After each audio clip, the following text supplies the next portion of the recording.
Welcome to the Farming on Purpose podcast, a podcast for farmers and ranchers ready to shift for a stronger future.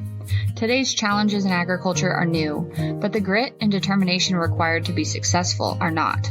On the Farming on Purpose podcast, you'll hear how producers of all sizes and practices are moving mountains for things they believe in, all in the name of an industry that keeps growing and innovating for a stronger food system and stronger farm families. I'm your host, Lexi Wright, and I'm excited to discuss where producers are finding success, challenging the status quo, striving for better, and keeping our heritage alive, all while producing the food we depend on.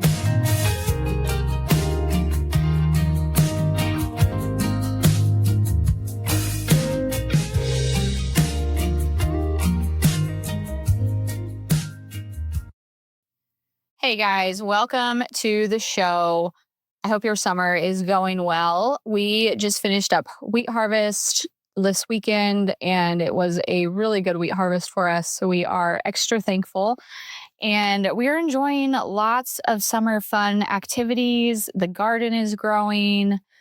It's just, the summer is going well. I feel like it's going by really fast, but it's going really well. So I hope yours is the same.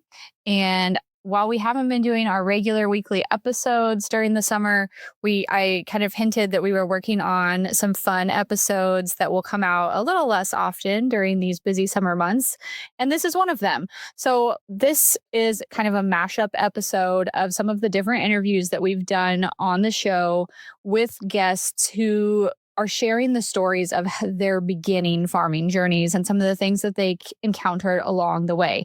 So if you are interested in starting farming and you don't know where to start, you want to hear maybe some solace or get some solace from folks who have been there, then this episode is going to be a good one for you.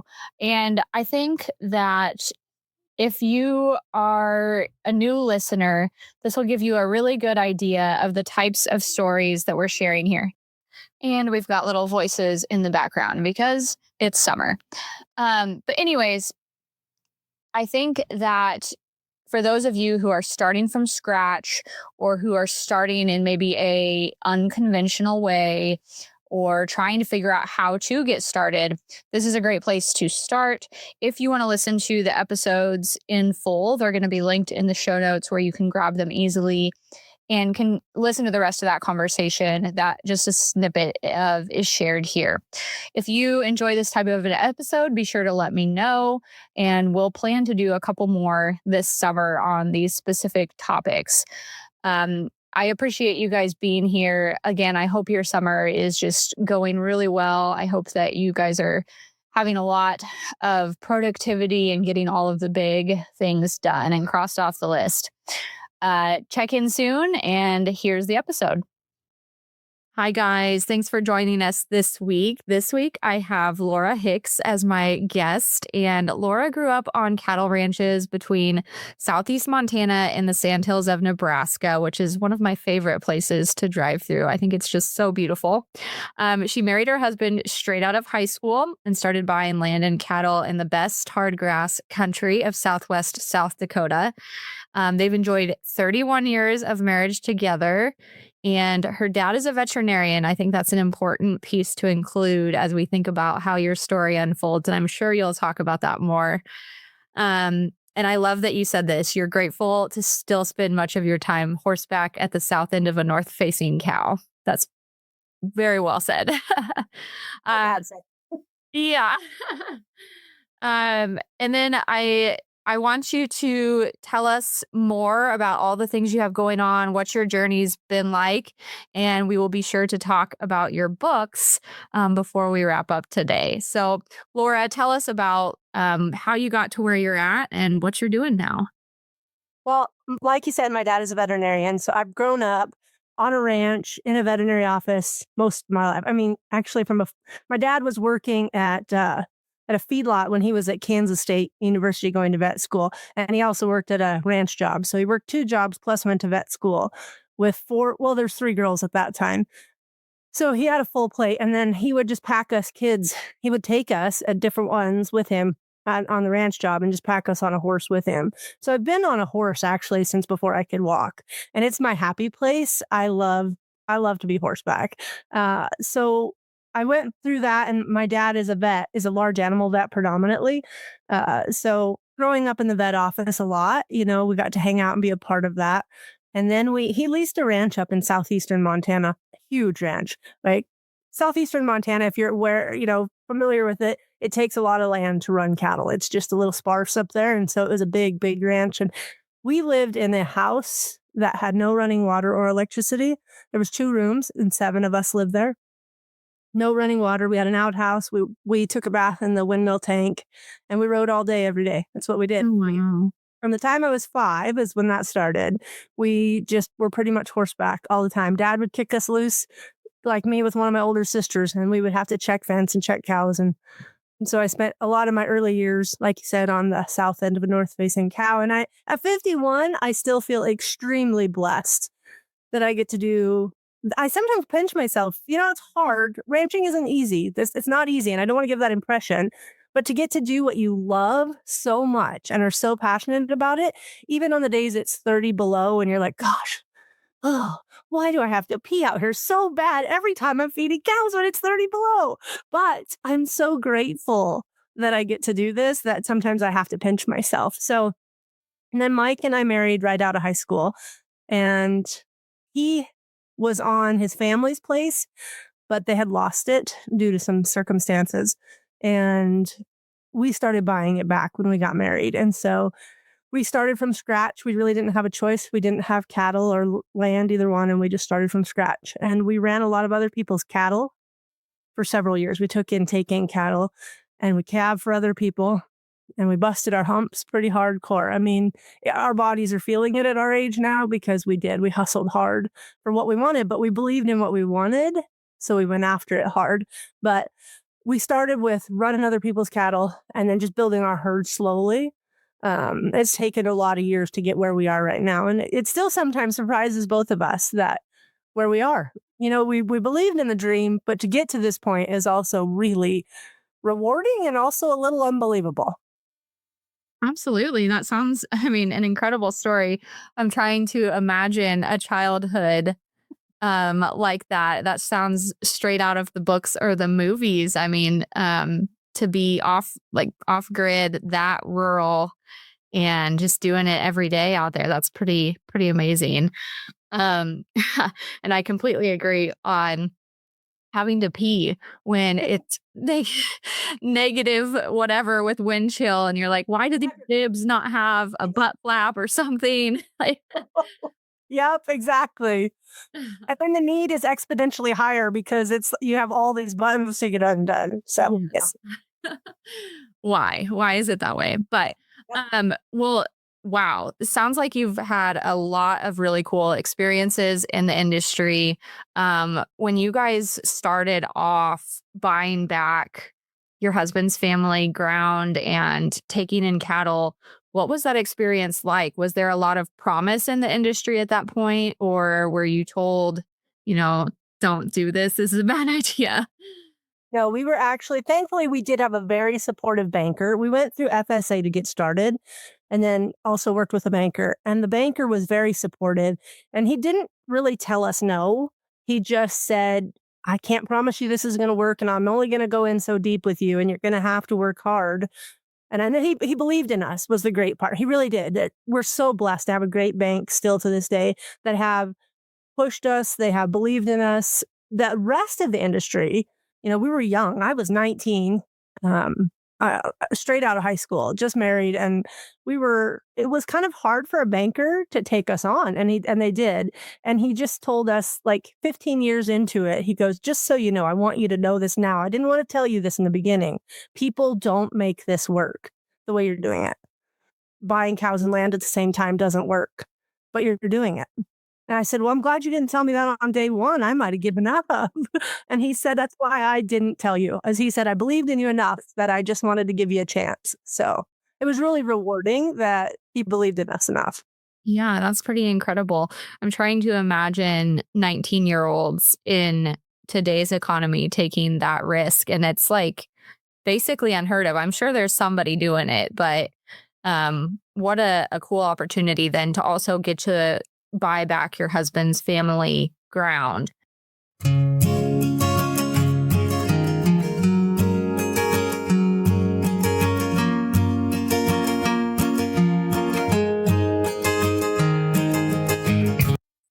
we started, the original farm was 225 acres, but a lot of it was wooded. And like I said, you have to evolve with the process. I think you have to be willing to abandon. You really have to be able to be honest with yourself. And like our mindset is we want the farm to work in whatever capacity that looks like. So if we have to evolve or we have to change our processes for the farm to be successful, it's not about any one person's vision or whatever else. So our initial plan was to come in 225 acres. This is a big logging community, hardwood community. And so we thought, well, we're going to have loggers come in and we're going to have them clear as much ground as possible. We're going to get paid for the timber. And then we're going to establish pastures and this and that. Well, we did not realize that the logging industry, just like in any other industry, you have good loggers and then you have not so good loggers. And we ended up with some not so good loggers. And so we're kind of like, well, this is not working out how we want. But we were kind of some of the first people to bring sheep into the area. And we were at one time known as the crazy sheep people because it's a primarily cattle, tobacco, and row crop area. And so, we brought, and then people started seeing what the sheep could do, and that we were out with them, and we were doing, we were maintaining. The sheep would get out, neighbors would call, we'd show up right away, and so then we had people start saying, well, if you guys like, you could use our property. We'd like somebody like an older, like we have an older couple. They're our neighbors. They're wonderful people, like family to us now, and some of our biggest cheerleaders. I mean, we run on their farm for nothing. They just want their farm to be a living thing. And then another gentleman, an older Mennonite fellow, who's from Michigan, actually, approached us and said, hey, would you guys be interested in leasing my farm?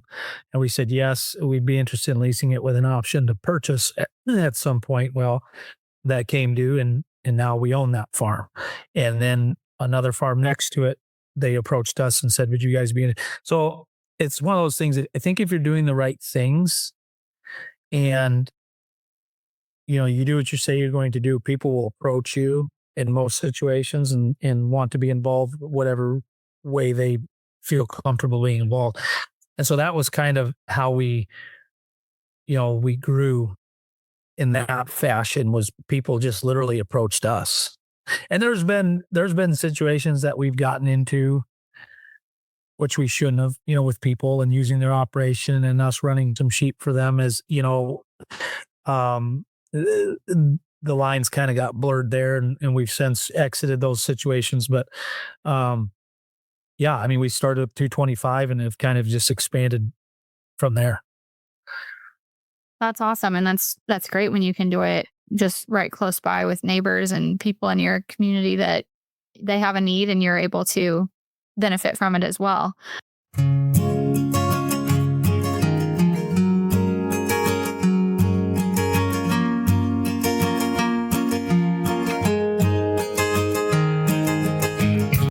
Today, I'm here with Joseph Blakesley, and I'm very excited to speak to Joseph because he reached out to me to talk about his story and the story of their first generation farm and all the stuff that they have going on. You guys are located in New York, and as I understand it, you do some cattle, and then you're also getting ready to open a butcher shop or have opened. How's things going? Tell me where you are and how you got there. Yeah, so we do a little bit of everything on the farming side. And then we also last year decided to build a custom exempt butcher shop. We got the main shop up and running right in time for deer season last year. And then we decided that wasn't going to be enough room. So we are currently putting another addition on the shop, more than doubling the size to house new coolers, new freezer, and our slaughter floor.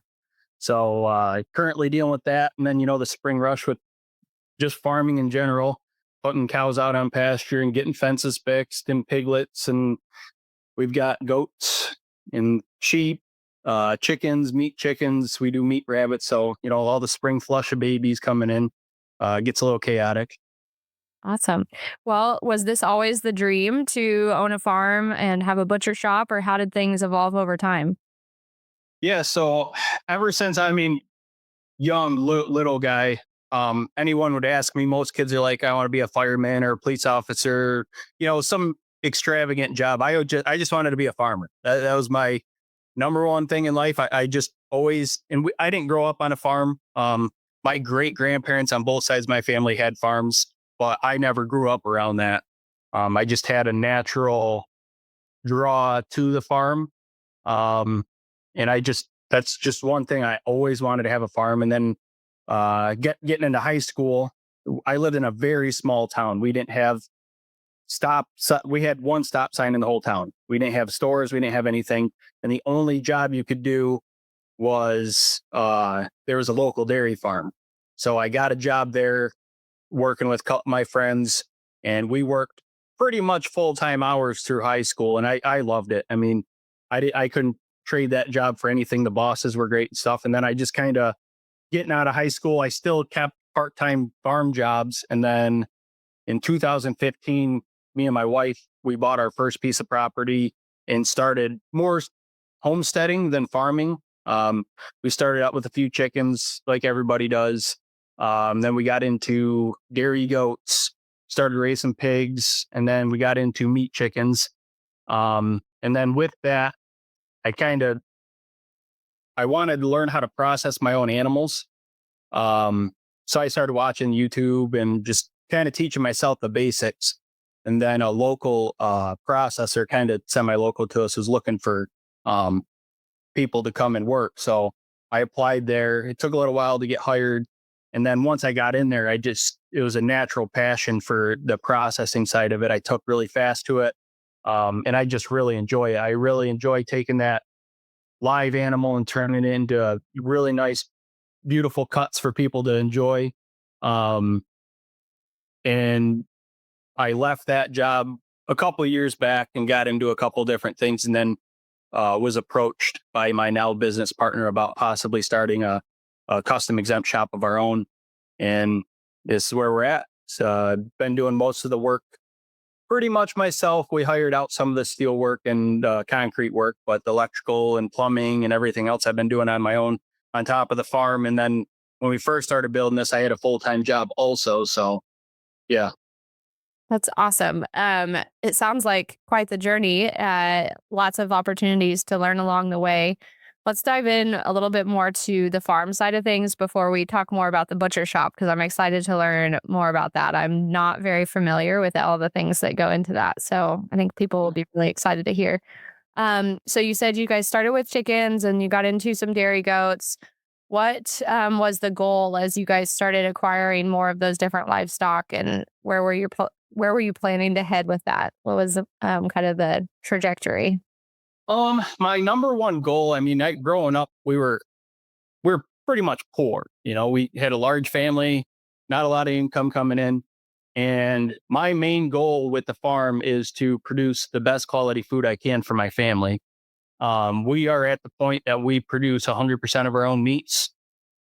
We don't currently garden just because I am strapped for time. And as everyone knows that gardens, there is a lot.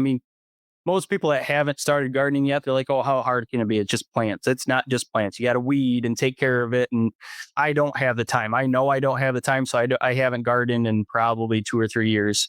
But my brother, he bought our old place and he gardens. So we just kind of trade. So that kind of works out for us.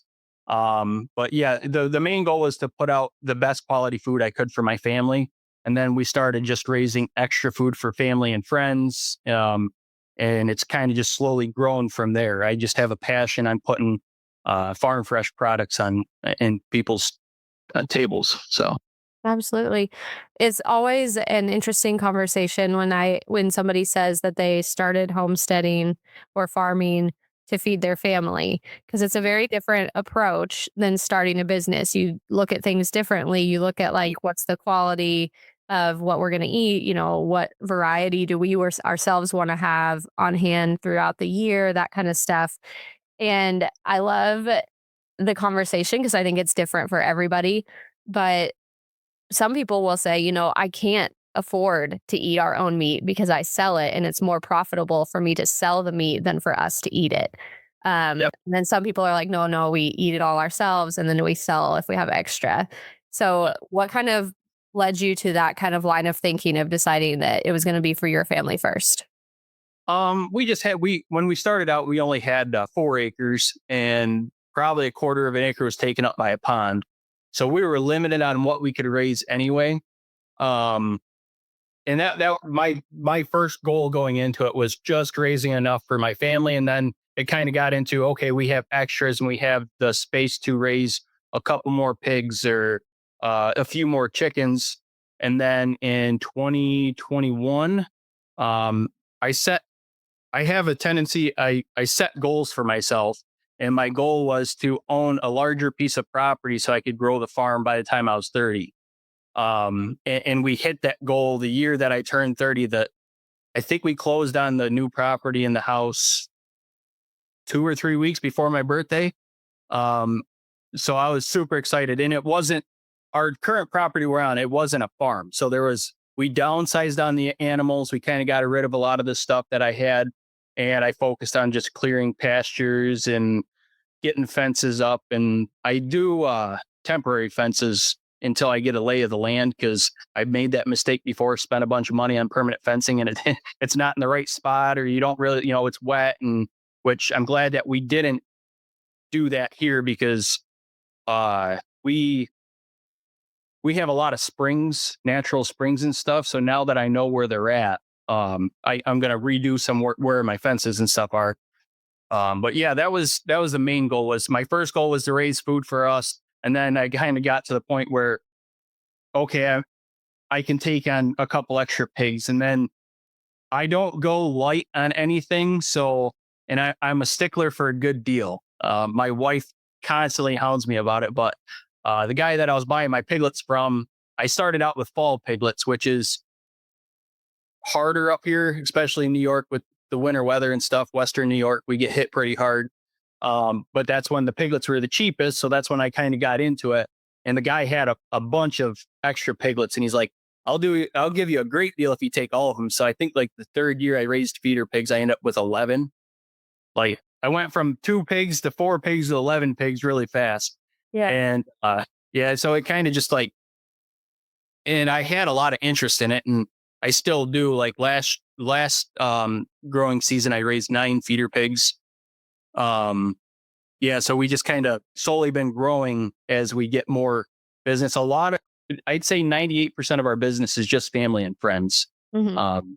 So Which is great. I mean, those are the people you want to feed most. So that's awesome.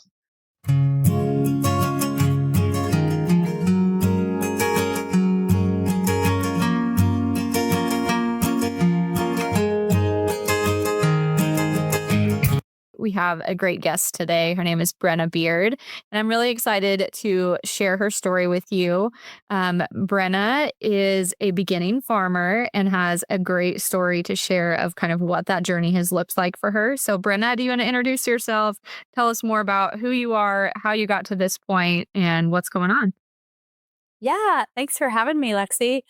So my name's Brenna Beard. I am from central-ish Indiana. Grew up on the farm. I have a very unique and probably different story than most, a little unconventional, if you will, but um, growing up, grew up on the farm, but also, sometimes in life your parents don't work out, right? And so I actually moved away from the farm, and then, was still heavily involved when I went to go see my dad and whatnot, but grew up and was heavily involved in showing livestock, had a huge passion for that, and just helping out and being on the farm. I always loved it. I have several siblings, older brothers, we just were hooligans on the farm. But graduated from high school thinking my whole life I wanted to be a nurse and realized that was not for me. And so then I went to Purdue and I studied ag sales and marketing, which is essentially an agribusiness degree, and ended up kind of in the seed sales side of the world and had an internship there, a couple internships before that. But that really opened the door to, the eyes of what the ag industry as a whole, the opportunities were. So then I took an opportunity out in North Dakota for about 3 years, selling seed as a Pioneer territory manager. So I oversaw a group of Pioneer sales reps. Still enjoy talking to those guys when I get a chance. But nothing beats being back close to home. So I had an opportunity with my company, Corteva AgriScience, to move back and jump in both feet, not knowing much about the crop protection side of the business. So I have been back closer to home since 2020. I'm back in the heat of COVID, and have enjoyed my role ever since. But just now on my third season of farming. So there's a little bit of, I can't farm if I live in North Dakota and I have a full-time job and I need a full-time job for my farm to be successful. So in my third season of farming, just wrapped up. I just started with 35 acres my first year, and they were not in the same field. I had a 17-acre patch over here and an 18-acre patch over here. So did he give me probably the lowest quality of ground? Maybe, perhaps, but it's been fun, like learning as I go, obviously, just what I can do to improve that ground and improve year after year too. Yeah, got to start somewhere. So, corn on that ground then?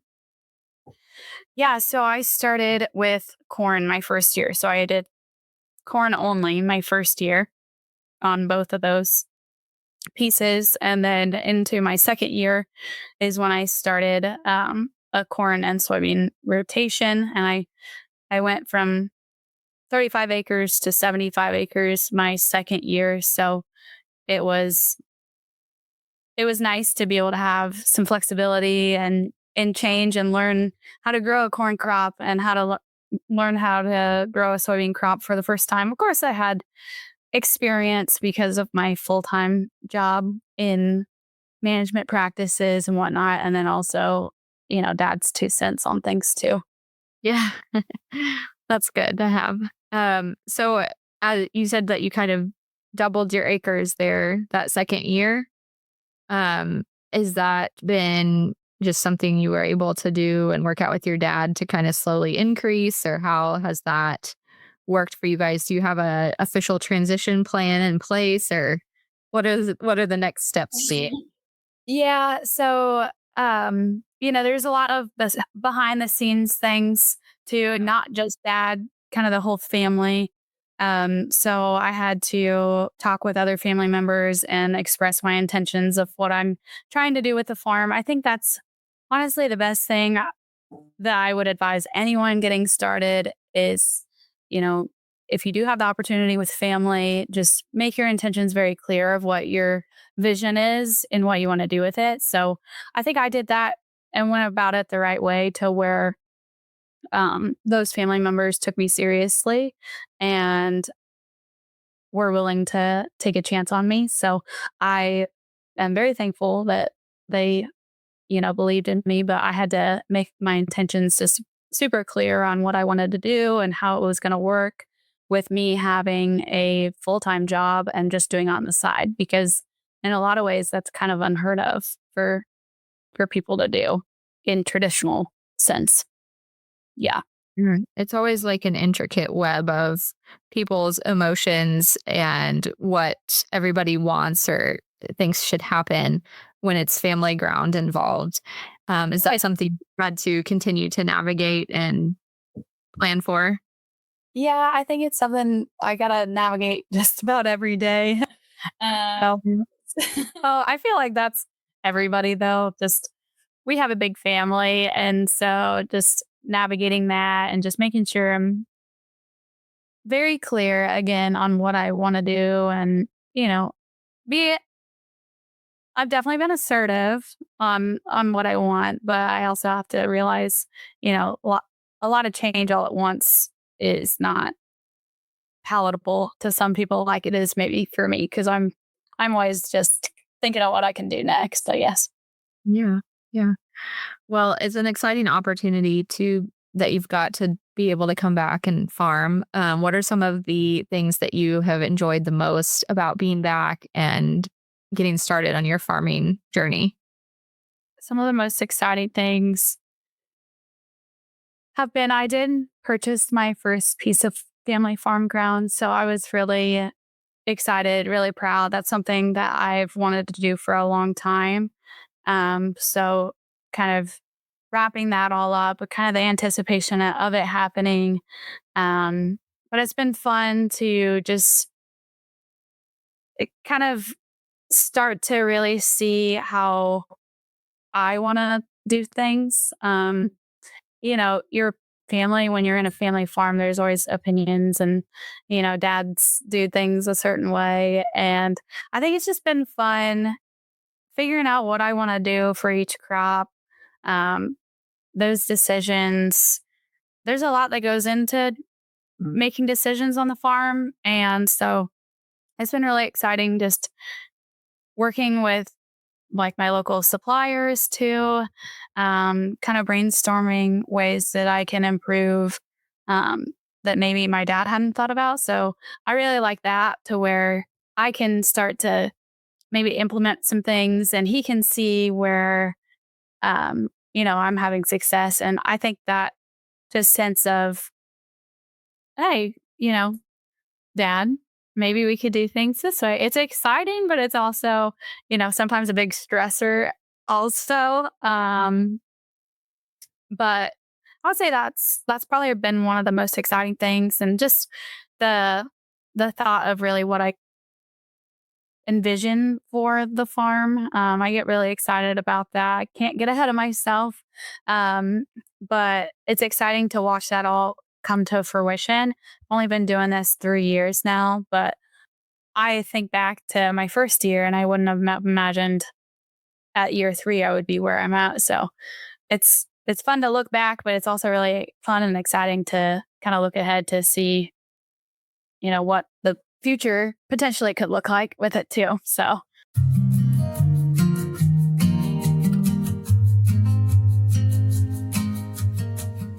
If you've enjoyed spending time with us today, please take a moment to review the podcast on Apple Podcasts or join the conversation on social media. Do you have a topic you would like to discuss or know someone with a story to share? Apply to be a guest on the podcast at farmingonpurpose.com. You can follow the host of Farming on Purpose, Lexi, on your favorite social media platforms for more content by searching for Farming on Purpose. And remember, if you look around your table and aren't inspired by the people there, it's time to find a new seat.